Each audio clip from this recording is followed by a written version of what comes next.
Me parece súper interesante el tema de compras públicas porque siento que la población en general tiene muchas resistencias hacia este tipo de términos o procesos que son fundamentales para el funcionamiento de los gobiernos, ¿no? Ujú. Y que la gente lo tiene como, ay, compras públicas. Como que le tienen tirria, como hay esta resistencia, este rechazo, le ven como complejo. Y entiendo que el éxito de un gobierno depende directamente de su capacidad por ejercer bien sus compras públicas. Ujú. Y la gente no comprende eso. A veces ganan candidatos a diferentes posiciones que no tienen un equipo detrás que son capaces de hacer compras públicas. Y de hecho los que son capaces a veces son corruptos, que ni se diga, esa es Ujú. la verdadera raíz del problema. Ujú. Pero dando todo este preámbulo, tal vez tienes tú algún insight de ya ahora que tú conoces todo el proceso, ¿por qué hay esta resistencia de parte del público? Bueno, para empezar, sí es un dominio bien complicado. Ok. Sí, esto se tradujo también a una complejidad en cómo conseguimos los datos, por ejemplo, y cómo los analizamos. Qué buen preámbulo, porque entiendo que acceder de por sí a los datos ya es difícil. Aquí en Ecuador, por ejemplo, ¿no es cierto? Ah, Cuéntanos un poquito de eso, porque claro, qué datos hay, qué datos se toman en cuenta y cuál es como el origen de estos datos. ya, o sea, los datos que nosotros tomamos en cuenta son, por decirte, los oficiales. Ya el CERCOP es la autoridad que administra o está a cargo de todo el tema de la compra pública, que es muy amplia, es un tema muy transversal porque abarca todo, absolutamente todo que en relación al funcionamiento del gobierno tiene que ver con compras públicas. Entonces, es un tema muy transversal y el CERCOP es la autoridad que lo gestiona todo. Y antes de que exista una herramienta virtual para realizar compras públicas, era un tema, la compra pública era un sistema un poco sin regulación y descentralizado. Ya, o sea, no había una noción de qué estaba pasando entre las entidades y los proveedores. Y esto también creaba mucha oportunidad para hacer corrupción. Entonces había mucha discrecionalidad, poca transparencia. Entonces se crea un sitio web que se llama SOCE, el portal de compras públicas, la fuente oficial de datos de nuestro proyecto, en donde lo que se hace es se trata de centralizar todo este sistema y regularlo de mejor manera. ¿Qué quiere decir eso? Que tú como entidad ya no podías pasar por encima de esto para hacer una compra. De ley tienes una cuenta acá y para publicar un proceso y para que todo el mundo se entere que tú tienes una necesidad, tienes que hacerlo a través de ese portal. Y tienes proveedores al otro lado que están registrados, que quieren, están interesados en las oportunidades que da el gobierno. Y estas personas reciben la notificación dependiendo de cuál es la industria en la que trabajan, etcétera. Y hay todas estas interacciones, la necesidad de compra, qué es lo que se quiere comprar y quiénes al final terminan siendo seleccionados y los valores de contrato. Todo eso son datos e interacciones, transacciones que se capturan porque están virtualizados. Mm. Ocurren entre usuarios, proveedores, usuarios, entidades y también unos actores que son menos relevantes, pero estos son los principales. Ahora que entiendes todo el proceso, esta implementación de SOCE, me dices que se llama, ¿fue una mejora para el proceso? Esto ocurrió en el 2017. Ahí se implementó. Han pasado 17 años desde que existe el SOCE. Porque te voy a hablar desde mi ignorancia y tal vez representando a un porcentaje de la población. Yo entiendo que se trata de combatir la corrupción agregándole complejidad al proceso, pero termina no solucionando el problema, sino más bien creando diferentes vías para que más bien se dé. Es como mi hipótesis, ¿no? Más bien, Sí, o sea, o sea, la forma como nosotros observamos este problema y la manera como nosotros decidimos atacar el problema, porque el SOS está disponible desde 2017, 17 años después todavía hay corrupción, hay escándalos muy grandes y todo está en los datos, o sea, todo, tú te vas al SOCE, te vas a la página, por ejemplo, del proceso de compra del sistema de voto electrónico que ocurrió creo que en agosto del año pasado. Los datos están ahí y tú observas qué onda con estos datos y te das cuenta que es muy obvio que es corrupción. No tienes que ser un experto. de análisis de datos ni de Ajá, no, nada. nada. O sea, solo tienes que observar. Tener un Pero poco de ese sentido es un común. proceso que está es como entre miles de millones de procesos que no son corruptos. ¿Cómo lo encuentras? Wow, ya te entiendo. Entonces, por ¿qué es dónde lo que va. pasó? Ajá. Pasó que se implementa el SOCE. Ya tienes los datos, tienes una forma de observar corrupción. Antes no había eso. O sea, eso sí podemos decir que es un mérito de esta herramienta, que ya tienes una manera de ver qué está pasando. Pero hay tantos datos, tantas modalidades, tantas formas de hacer compra pública y tantos millones de procesos que se llevan a cabo. Creo que es 500,000 al año, casi creo. Wow.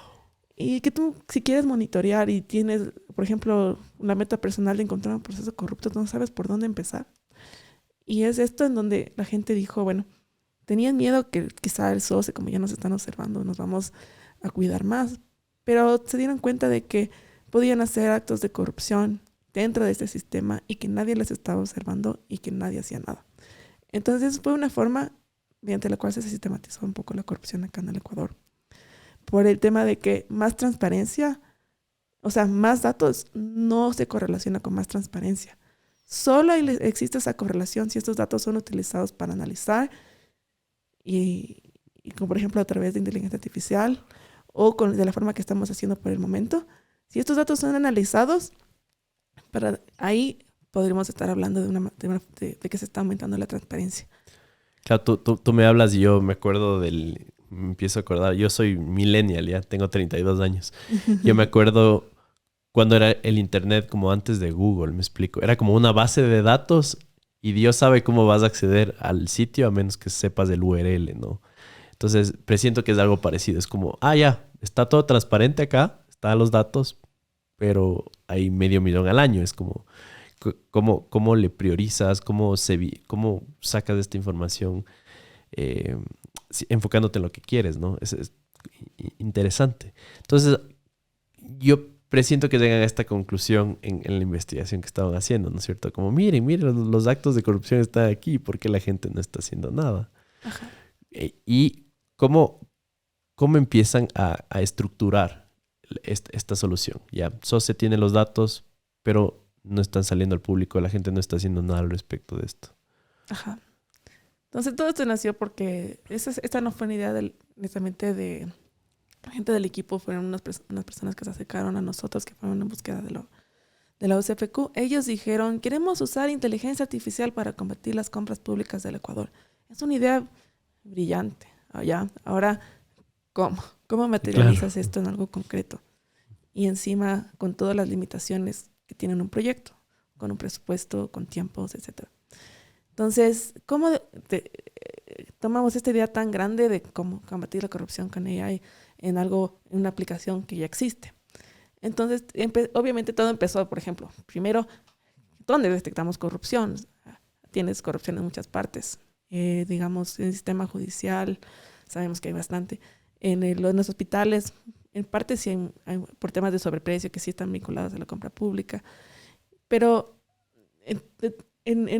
para poder ejecutar este proyecto tuvimos que escoger un enfoque. Ya, esto en algún grado implicó ignorar que había corrupción en otras partes, que no estábamos en capacidad de analizar por un tema de que decidimos enfocarnos en compras públicas, que al final del día, como dije, es un tema transversal que está en todo, pero obviamente no estamos, hay muchos esquemas de corrupción que no estamos atacando con la aplicación, pero es por el tema de enfoque. Entonces escoges compra pública y viene el tema de cuáles los datos. Ya sabemos que existen estos datos, Perfecto. que están en el SOCE. Uh-huh. Y después tú dices, ahora cómo detectamos corrupción acá. Y es el problema que yo te conté, que primero tienes que darte cuenta cuál es por qué se está dando la corrupción en la compra pública y cómo esto se lo puede atacar con datos. Y fue esta la perspectiva en donde, mira, los costos de monitorear lo que está pasando en el SOCE son muy altos. ¿Cómo los reducimos? Sí, esa fue la tarea. ¿Cómo reduces? Analizando proceso por proceso, tratando de reproducir lo que harían millones de personas observando estos procesos, este análisis, tratando de reproducirlo, automatizarlo y transparentar los resultados a la ciudadanía. ¿Ya? El proceso de análisis es en donde obviamente está, el prototipo fue usar inteligencia artificial para detectar exactamente cuáles son esos procesos en donde está ocurriendo algo sospechoso. Claro, porque entiendo que les tocó como parametrizar y definir a un nivel técnico cómo se ve la corrupción con estos datos, ¿no es cierto? Ujú. Entonces, no sé si nos puedes hablar un poquito de esto, pero tal vez un par de variables que identificaron y que aumenta la probabilidad o que se puede definir como corrupción.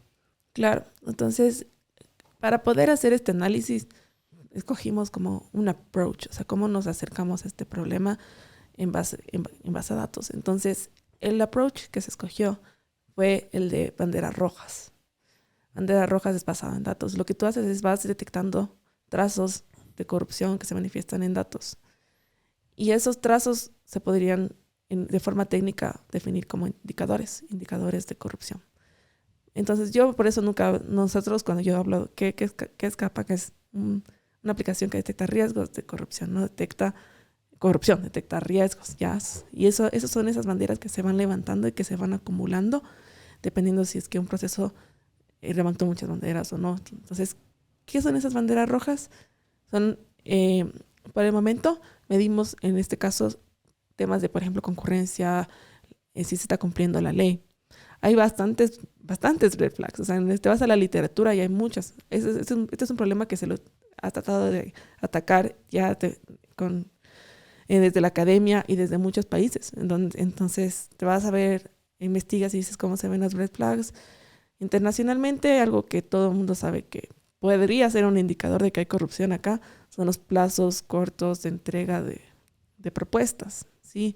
Es cuando, por ejemplo, tú publicas un proceso, una entidad publica un proceso, y el proceso es complicadísimo, digamos. O sea, que encima te ofrecen $1.000.000 para ejecutar esto, pero te dan 5 días para reunir la propuesta, ¿ya? Y para armar una propuesta y enviarla. Y que ellos después consideren si eres de ganador o no, ¿ya? Este es un indicador, no significa que hay corrupción, Claro, pero si este indicador se va acumulando con más trazos, ¿ya? entiendo. Entonces se aumenta la probabilidad de que esto sea sospechoso, ¿ya? Acá viene un tema en donde sí es un indicador, pero Una consulta de estos 5 días. ¿Estos 5 días son impuestos por quién? es justamente Ah, ok. iba a decir esto, ajá, que el indicador es plazos cortos de entrega de propuestas, ¿ya? Es un indicador internacional, ¿ya? Ahora, ¿cómo defines que es corto? Exacto. Porque Exacto. tal vez es un país deficiente de primer mundo y el proceso es más corto que acá. Exacto. Entonces ahí es cuando te metemos a la parte legal, al análisis, y nos vamos a lo que dicen las reglas, lo que dice la ley.